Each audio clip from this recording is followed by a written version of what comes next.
আৰু কিমান নিৰীহৰ তেজেৰে হাত ৰাঙলি কৰিব অসম আৰক্ষীয়ে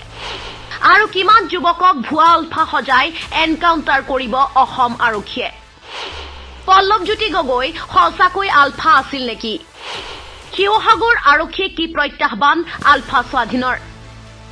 অসম আৰক্ষীৰ অপৰাধ দমনৰ নতুন পেটাৰ্ণ এনকাউণ্টাৰ এতিয়া ৰাজ্যত সুলভ হৈ পৰিছে নিজৰ জিম্মাৰ পৰা অপৰাধী পলালেই গুলীচালনা কৰা অসম আৰক্ষীৰ শেহতীয়া কাৰ্যক তীব্ৰ বিতৰ্কৰ সূচনা হৈছে কাৰণ আলফাৰ সন্দেহত 4গৰাকী অসমীয়া যুৱকক আৰক্ষীয়ে এনকাউণ্টাৰ কৰিলে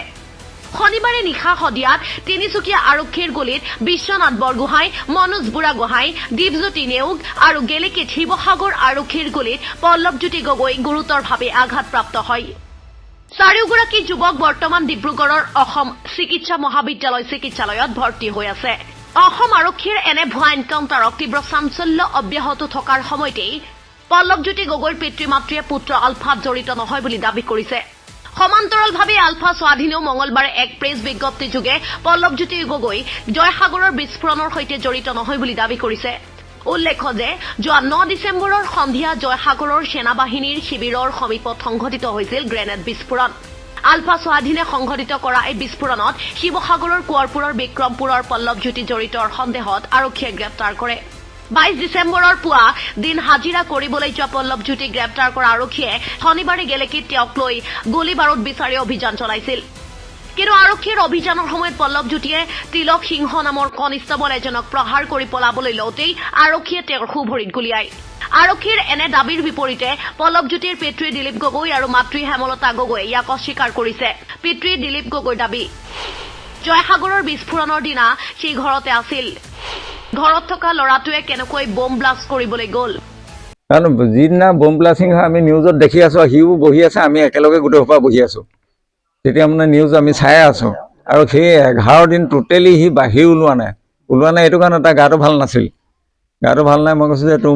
মূৰ ঘূৰাই থাকে তই ঘপককৈ এইকেইদিন নাযাবিচোন ঠাণ্ডাটো বেছি হৈছে সি সঁচাকৈ তেনেকৈ ঘৰতে আছিলে নিউজ চাই আছিল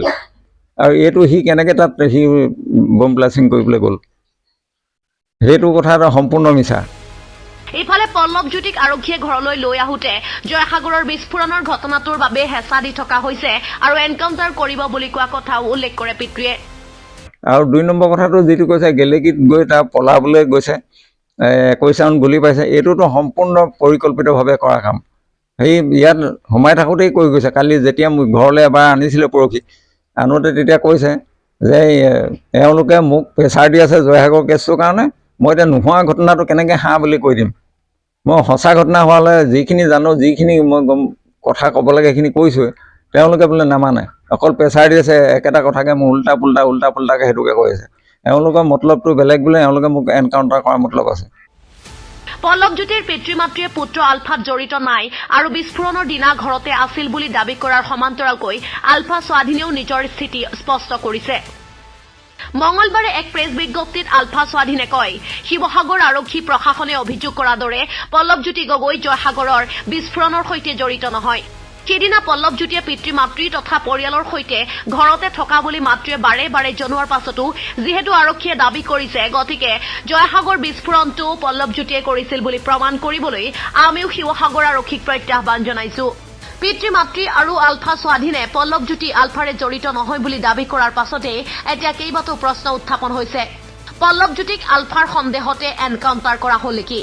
একে সন্দেহতে আন 3গৰাকী যুৱককো এনকাউণ্টাৰ কৰা হ'ল নেকি যদি সেয়াই হয় অসম আৰক্ষীয়ে আৰু কিমান সন্দেহত কিমান ভুৱা এনকাউণ্টাৰ কৰিব এনেকৈ সন্দেহতেই অসম আৰক্ষীৰ বন্দুক গৰজি উঠিব নেকি পল্লৱজ্যোতি গগৈৰ সন্দৰ্ভত আলফা স্বাধীনে জনোৱা প্ৰত্যাহ্বান শিৱসাগৰ আৰক্ষীয়ে গ্ৰহণ কৰিবনে পল্লৱজ্যোতি গগৈ ন্যায় পাবনে news desk report the cross current